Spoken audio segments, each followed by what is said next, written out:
Hi everyone, welcome to PH Bus News, where you can watch latest news of Philippines entertainment. Please make sure to subscribe to our channel for more videos. Hi guys, welcome back to our channel. Pag-uusapan naman natin si Cyril Manabat.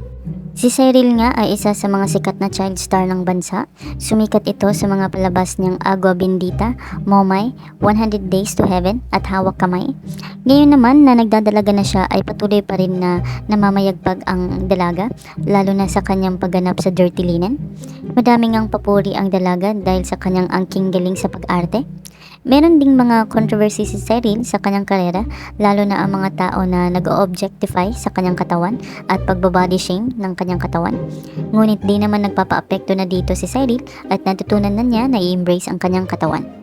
Ngayon naman, nag-trending na naman ang dalaga dahil sa kanyang plastic surgery. Sumailalim ang dalaga sa rhinoplasty procedure or pagpapaayos ng ilong.